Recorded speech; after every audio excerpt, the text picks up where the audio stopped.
Welcome back to Spitballin Cards. In today's video, we're talking all about what cards you should target because there are so many options nowadays. So my name is Scott. We have Ty, Chris, and Jeff. Bill is not here this week still, but he'll be back next week if he's your favorite person. And in this video, this was Chris's idea. Chris, do you want to explain what we're going to be doing in this particular video? Yeah, I mean, Jeff and I have just been talking. There's just a lot of sets coming out, just a ton of sets and a ton of cards. So these big 2024, like the rookie class that we're going to see, guys like Ellie De La Cruz and Evan Carter. Oh, the forthcoming Jackson Holiday, Jackson Churio, Jackson Merrill, Imanaga, all these guys, they're going to be in 50, 60, 70 plus sets. We're going to be inundated with rookie cards. So I thought it'd be good if we all kind of went through and just talked about maybe the 3 or 4 rookie cards for these guys, whether or not they're out yet, even the stuff that's coming out later, the stuff that we would target, the stuff that we would like to go after. Sort of, just narrow it down a little bit. Does that sound good? Sounds great to me. So I think since this was your idea, let's hear you lead it off. Okay. So let's start with, you want to start with non-autos? So we just go with okay. Yeah. All right. So I think traditionally the easiest and I don't want to say safest because that's a little too, there's nothing safe in the sports world. But I would say the single best non-auto rookie card for pretty much any player is going to be your Topps flagship black parallel. Agreed. These have existed since 2003, I think was the first one. So 2024 is the 22nd year they've been doing it. Pretty sure that math sounds weird, but it is correct. They're numbered out of 74 this year, and they have everything you would want. They are low numbered. They are condition sensitive, and they've been around, like we said, for 20 years. So, I mean, this is like the ultimate non-auto rookie card. So, question on the black. For a while, Topps Chrome and Topps Chrome Parallels had passed the black, right, for a few years. I feel like that trend is reversing a little bit. Would you agree that the blacks now might be a little bit more desirable at times than the gold refractor, or do you still prefer that? Well, I would just like to say I would choose the black as well. The second place, I would choose the Topps Chrome Gold refractor. But like Scott points out, it has seemed to be passed up at least a little bit because it's kind of getting diluted with all the Topps Chrome sets that are out there. And Chris and I did a video when he was looking at Michael Harris cards last year and which cards to target. And I lost count, Chris. How many different gold refractors were there for Michael Harris? Like we gave up once across like 2,100. We stopped counting. I think at that point it didn't matter as much. Right. So you gotta separate the signal from the noise. And if you're going to go with gold, go with the gold out of 50 from Topps Chrome. The first one that comes out, not update, not cosmic chrome, go with that one. So if you're not going to go with the black, which would be my choice, then go with the chrome gold out of 50. So I completely agree. I do want to re-emphasize though, Jeff, what you said. So not only are there gold parallels across every single chromium set, which is more and more every single year, it feels like. Maybe not this year, Stadium Club Chrome, which is sad, but it is what it is. But now we have not just those, but we have Topps Chrome Sapphire. We have Topps Chrome Ben Baller. We have Topps Chrome, all these things. And it might not be those exact sets anymore with Ben Baller. But the point is there's other gold refractors of the card, gold waves. There's all these things that are really killing it. But nothing for paper has challenged the black at all, I would say, in regards to other sets. So I feel like it's really separating itself at this point. Yep, agreed. Ty, do you have one you want to talk about? Yeah, sure. I think image variations are established enough to say that they have a strong fan following. And I think the more we and others have talked about our love for them, they just keep getting more and more popular. So I'm going to use this loosely and say any image variation, but not really, like from flagship, which now tend to be the golden mirror image variations. And you all know that I'm a big fan of the Stadium Club image variations, which I think honestly have like sneaky long-term staying power if you can find some of the older ones in particular, because they're becoming more popular. This year's have been way more expensive out of the chute than any other years prior. So image variations to me stand out as something unique that I know we all hope that Topps will never get rid of. And they're rare and they aren't a parallel. Obviously, they're just a different image. So something a little more unique in that regard. So we do have a challenger to the image variation, which is the true photo variation. Do we think that has anything against the image variation, or is that always going to be little brother to it? Will it ruin the value? Like, what are your thoughts on that? I don't think it will touch the Gold Mirror SSPs. I had a great choice by Ty. I think that's definitely number 3 on my list, potentially even up to number 2. There are some amazing rookie images this year. The Ellie De La Cruz with the Viking helmet is probably his best rookie image, and I can't imagine the Topps Chrome set is he's gonna change my opinion on that. That card just looks badass. He looks like he's about to raid a village, and it's awesome. Yeah. I would say Ty sort of touched one other thing with image variations becoming more popular is that we're getting more of them in more sets. Yes. So this is starting to get potentially a little bit diluted to the point where I love those Stadium Club ones, but I would personally, not to disagree with Ty, I would stick with those Gold Mirror ones. Stick with those. Even with like Topps Chrome is getting dicey. There's SPs and SSPs. There's also Chrome complete set variations. And there's parallels of the SPs. Yeah, that's when it starts getting squirrely. Yeah. Yeah, exactly. Squirrely is exactly right. So yeah, I I would just stick with those Gold Mirrors. Yeah, I'd like to add one thing that Scott mentioned, the true photo variation.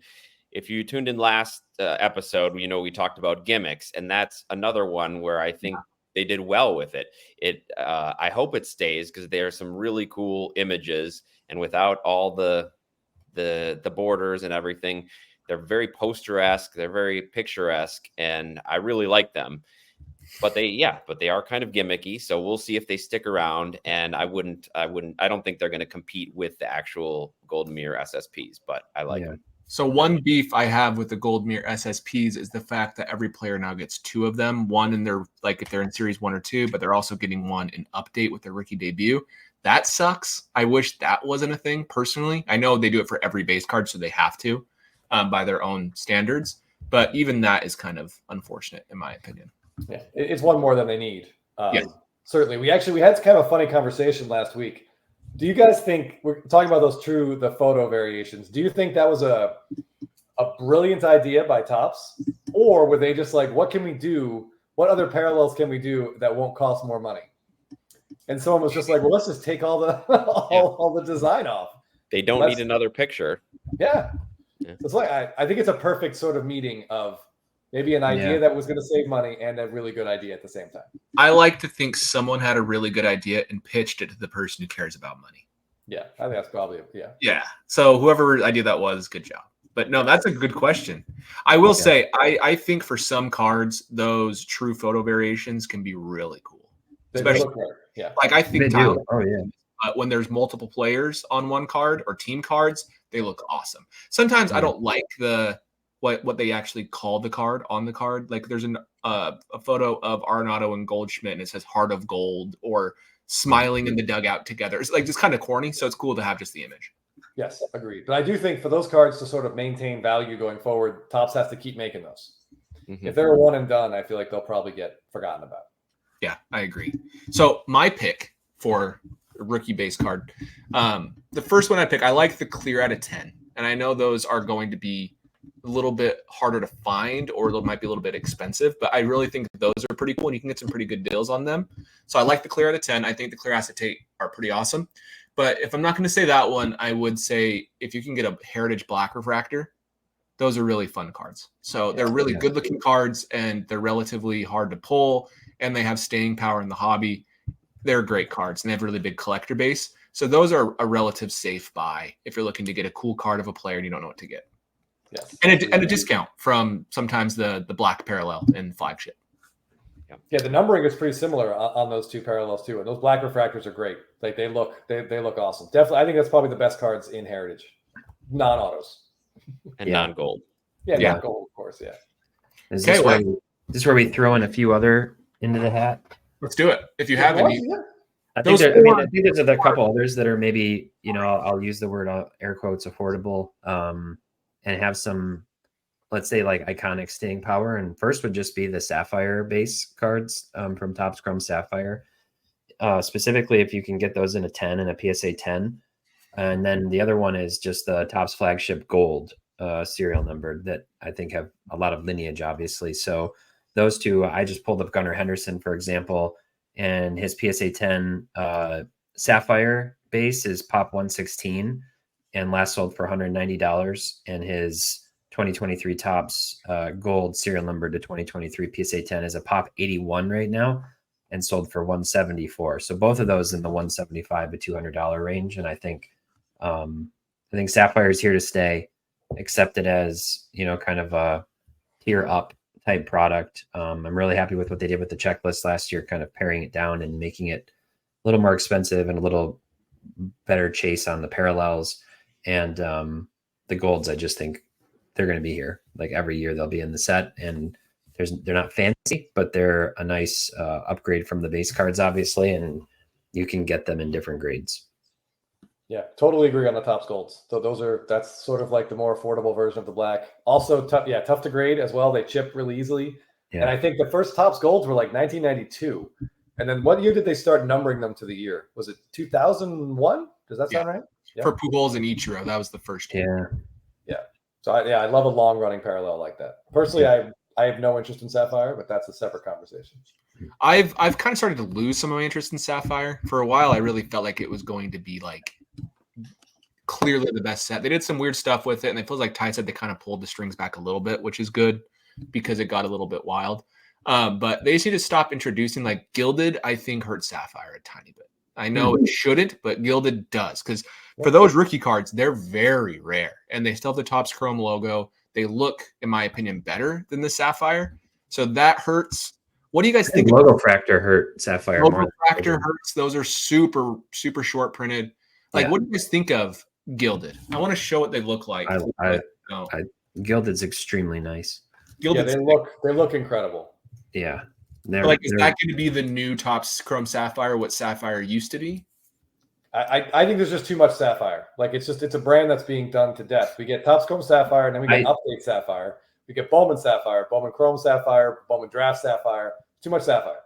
I wish it were just Topps Chrome and that they didn't do it in Bowman. At least I'm not sure if I am mad about Bowman Draft. I don't know. I guess you have to have both if you do that, but yeah.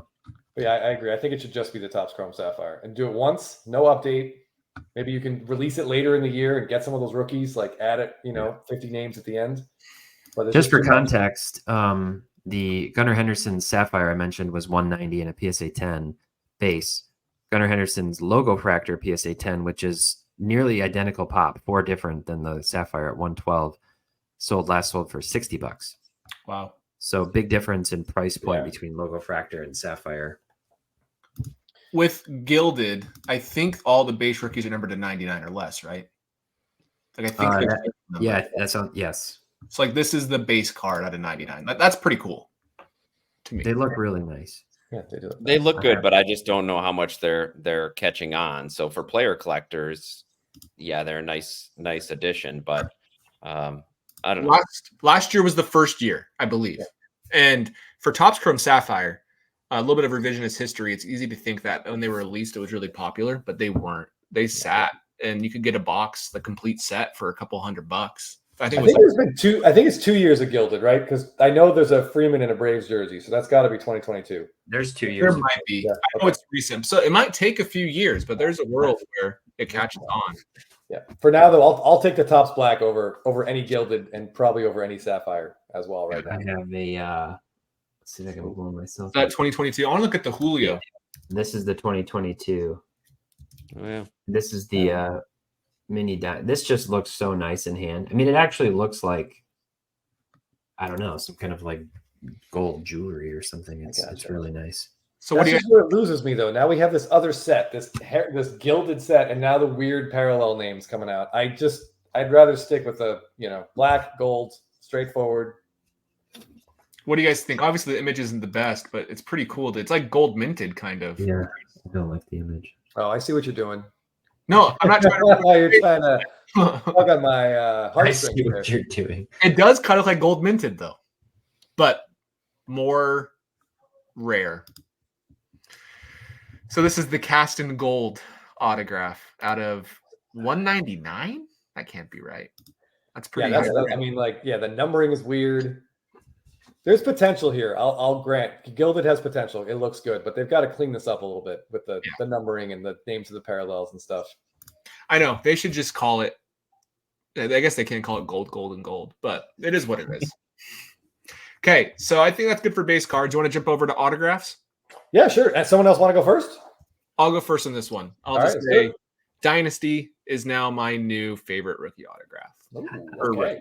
and I've felt that way since 2018. I always thought the Soto Mhm. Dynasty looked really cool. I think the Ohtani Dynasty looked really cool. We actually talked about that card last week, and it was the one card that was sitting at the price that I was like, man, that's kind of tempting because it is his true RPA. And so Ty has been a Dynasty supporter. I don't know what cheerleader. I don't know what the word is. Apostle? Yeah. Either way, he's pushed it. He likes it. A pumper. Maybe that's what we're looking Pumper, straight pumping home. for. But I don't think he owns anything of major note. I have a John Smoltz, and that's it. It's He literally. tried to pump his John Smoltz, but that's I'm trying to make $30, man. You know. But those cards, especially for the rookies this year, they've sold incredibly well. And Topps, I think, should lean into it more. It's way better than Transcendent, in my opinion. Like the really high-end stuff, way better than Diamond Icons, Definitive. I like Dynasty. So if you want to buy an Ellie De La Cruz rookie, if you're looking for an Ellie De La Cruz rookie auto, Scott, you're gonna wait. I'm just saying this is what you would choose. You're gonna wait till like next February or so when Dynasty comes out, and that's the rookie auto you want. Probably. Yeah. Okay. Actually, no, not probably. Yes. That would be the autograph I want. Yes. Impressive patience. Good. I am impressed. Thanks. Okay. What about you, Chris? What would you do? I want to go last. I want to see what the other two guys say Okay. first. I would go with the Heritage Red Ink auto. I just think that's you can't go wrong with it. You've got a little bit of rarity. You've got the history there behind it. Those are usually condition sensitive as well, and they're tough to find in a high grade. I just think they're a classic image. It's always out of a. So what is this year? 75, right? 1975. Yep. Design. So which is a historic design. So yeah, every year I would take the Red Ink auto as mine to one to choose, but especially this year with that 75 design is going to look great. Introduced in 2003 as well, just as old as the Black parallel, which is pretty crazy to think about. Well, Number to 54 the year they were released. Like these cards, and look how good these autographs have held. Heritage, that's one thing I love about Heritage is the autographs compared to a Chromium card. I think Dynasty might be the same way. They usually hold a lot better than a Topps Chrome autograph or even a Bowman Chrome autograph. You see those faded all the time nowadays. Yeah, the paper stock holds it better. Like this is a cool card from 2003. Yeah, for an on-card auto of one of the greatest baseball players of all time. Why isn't that worth more? I know it's a lot of money, but first year Heritage Red Ink autograph out of 54. I don't know. Maybe it's just because it's a reprint of the reprint. Yeah, reprint. That's why. Still pretty expensive. If we compare though, let's go to Red Ink Heritage cards and find the most expensive. They sell really well, but so that meaning there's upside, right? So if you want to get here early, you have some pretty good upside on. I have 2003 in there still. Not much upside to those veterans, I guess. This Ohtani went for thousands.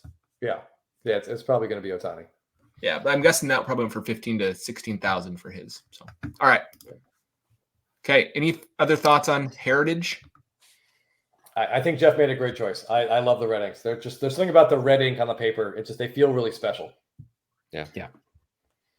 We talked about the one negative. Sometimes they can kind of get lost in the uniform of some players, but other than that, they're great. Yeah. What do you think, Ty? What card are you going for? Well, I would have gone Dynasty and Red Ink. Those would have been my first two choices. So I'm right on with you guys. There's some caveats in the next tiers for me. Like right away, I go to Topps Chrome, but as long as it's on card. If it's a sticker, which in some cases it is, then I'm not as inclined to go after that. Then I might just start looking for, I'll say, anything on card. There's other options. You've got Finest, you've got Bowman's Best, you've got Stadium Club. There's, no shortage of on-card autos for rookies. Gypsy Queen is fun for an affordable auto if you're looking for something like that. But I'd go Topps Chrome as a blanket statement, assuming it's on card. Okay. Are you going for Topps Chrome or are you going for Topps Chrome Sapphire instead at this point? No, I'd probably still go. I guess I'd just go Topps Chrome. Okay. Yeah, I think that's probably like the safest. Like Bowman Chrome for the first, Topps Chrome for the rookie. I think that makes sense. Yeah, I think so too. Obviously, with the caveat, it cannot be an update sticker though. no, right. that's a great thing to call out. It feels like stickers are starting to lose a little bit of their momentum at this point. So Yeah. Okay, so what are you taking, Chris? You built this up for us. Yeah, so I mean, I think those are the three big guns. Like Ty said, there's a ton. There's going to be a lot of second tier, third tier, even fourth tier options. That will be on card. Just like for a budget minded shopper, I think a Stadium Club on card auto is fantastic. The images are great. That's the only Michael Harris rookie card I bought. It was under $100 all in. I love the image. Fantastic card. But for the non-budget conscious, one of my favorite ideas for a card are image variations. And Bowman Chrome actually gives us rookie image variations. Mm-hmm. And for a few select rookies every year, there are autos on those cards. And they're numbered to 25. So I'm going to share my screen real quick. This is probably like the most famous one. So there's also a Devers in 2018, and I think there's a couple guys in 2019. They don't do everyone. I want to say I forget who has one last year, but there's one big name that has one last year. But these cards are like absolute ghosts. When the product comes, everyone goes after the prospect autos. And if one of these rookie image variation autos comes out, and if you can kind of sneak it by, absolutely pay attention for these because these cards are incredible. And ideally, this is the only time you see this image with an autograph, unless Topps screws up. Here's the one you're thinking of. I think this is what you're referencing for this year, but Gunner has one. Yes. Yeah, there we go. So that's pretty cool. Yeah. Yeah, I love those cards. Albies has one in 2018 as well, which is really cool. Good choice. You just don't see them very often. Definitely. So other autographs that I think are cool. I think the Gilded is pretty cool at this point. Like that could have some momentum. I think Sapphire is really cool. I've always been a fan of Sapphire. Those are the other ones I would consider. Stadium Club can be cool, especially if Chrome is still around with non-sticker autographs. Those are pretty awesome. Anything else we're forgetting? Like I feel like there's clear hierarchy here versus the base cards. There's a thing I like, but I mean I don't buy them or I don't collect them because I think they're gonna like go through the roof at any point. But I do really like the throwback autos that are in flagship. If that makes like they're paper with on-card autos. So like Kyle Tucker. Like the 1988 type stuff. Yes. Yeah. Oh, do I not have it right here? I really thought I did. Dang it. Yeah, like so for 2018, like Soto and Acuna have on-card autos with the 1983 design. Yeah. Yes, Otani does too. And those are just really cool for like people that grew up in those eras. Like the 86 ones that came out, I want to say, was that last year, Jeff? And 2 years ago. 2 years ago. Yeah. Yeah. So that design is just really cool. I like those cards. And you can usually find those reasonably affordable after a while. This is a really interesting thing because, Chris, I don't think you and I are too far off in age, but there's a distinct enough difference that you lean toward that stuff because that was like your era, and I lean toward things like this with diamonds and sparkles because the 90s was like my era. So that's interesting, right? Like I kind of look at their stuff and I'm like, great, it looks like an old card and it has an auto, but it's not heritage, which is like old enough that I'm interested in it. Yeah, the 87 design when those came out, and that had to be Jeff. Yeah. That's 2 years ago, right? 87. Yeah. Okay. Yeah. Jeff and I were just talking about that was one of the sets we bought the most packs of. When the wood grain. So many of those autos. Oh, go ahead. It's going to be interesting when Heritage gets to the 80s because now we're at 1975, so we're not that far off. Another 10 years, and Heritage will be from the mid 80s. Oh my God. Yeah, I've always wondered that. What happens in 30 years when we're in the hundreds for the Black Parallel and the Heritage? Like, does that lose some of its cool to you? The hobby will be 10x. It's fine. That's right. Yeah, plenty totally fine. Demand. Maybe baseball cards will be the least of our concern in 30 years. That's true. I have any concerns 30 years from now. I'll be very happy. Yeah, agreed. One auto we didn't bring up was Ben Baller. I can't believe we forgot that. So I've got some shout Ben out, Baller in me. Shout out Ben Baller. Yeah, let me just get the editing. Let me get the timing down so I can cut that out. I do have another question for you all. Let me see if I can find it real quick. I want to look up Corbin Carroll. I want to talk about. I kind of talked to you about this already, but I have a would you rather, and it goes into this conversation a little bit in regards to Dynasty. So here's the card. Would you rather have this card? This is a Dynasty Logo Man 1/1 rookie autograph, or would you rather have this card, the Bowman Chrome red autograph? This one's 13,000. This one's 10,000. I know this one has history, but this one is going to be considered probably, I would argue, his best rookie autograph ever. I would like even over a Topps Chrome Superfractor. I'd rather have this, wouldn't you guys, with the Logo Man patch? Actually, maybe not. We have the rookie debut. But outside of that, MLB debut, rookie debut, I think we would all take that over the red. But what do you think of this card? I did a poll on my story, and it was almost 50-50 with probably 500 voters. So there is some people who are starting to swing towards this card. Usually more collectors go this way. Usually investors go to the red because it's, one's a rookie, one's like a prospect card. What are you taking between those two? Jeez. So we just got put into, got told what label we are by how we make this decision. Yeah, no, I'm taking a red, and I'd be interesting to see what the breakdown is. I would think it'd be maybe more recent collectors would pick the Logo Man, or people coming over from other sports, people that collect basketball and football might just think it's a no-brainer to take the Logo Man. Yeah, I've taken the red. I'm also going red. Okay. What are you thinking, Ty? Dynasty, baby. Yeah, I mean, I think that was what's interesting is I'm actually not a huge fan of the Logo Man patches in any of the sports. So in basketball you have the jump man, and in football you have the shield, NFL shield, and baseball you obviously have the logo, man there. I almost prefer the numbered to 5 dynasties with super cool patches, like ones of the mascot patch, or there's other things like that. But just in terms of investment value, I would take the dynasty. It's a 1/1. Like you said, it's for sure one of his 2 probably most notable rookie autos. And there's, Bowman Chrome. I guess you can't go wrong in either one. This is like the ultimate test that I was bringing up recently and saying, which one do I think has more potential in the coming years? And I think Dynasty still has more upside than Bowman Chrome autos do.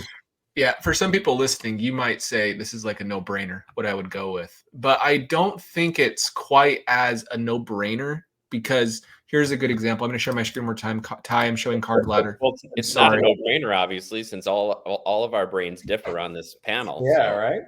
Yeah, and that's a good point. But here is the highest red sale of a Mike Trout Bowman Chrome autograph. It sold for $1.08 million for the red. Yeah. And his platinum 1/1, I think it was like DJ Ski or someone like that, they paid $1.1 million for the platinum 1/1 from 2011 Topps Update. Oh. So there is an argument, if Trout did have a Logo Man, would you say that trumps the flagship 1/1 for Trout? I would say so. He has 3 different parallels that year for 1/1. It's so hard to say. And if he had a Logo Man, that'd mean the Logo Man was in the hobby for the last 10 years, in which case then we'd have a really good idea what the Carroll would be worth. So I say it's hard to look back and say that's that. A good point. Yeah, I would guess it would, though. I would guess. But that's the interesting about it. So, yeah. Okay, that's a good place then for autographs. Do you have anything else you want to add before we wrap this quick episode up? That's great. All right, let us know in the comments down below what you agree with, disagree with, what cards that are kind of under the radar still we didn't talk about. And we will Ben Baller. Ben Baller. And we'll see you in the next video.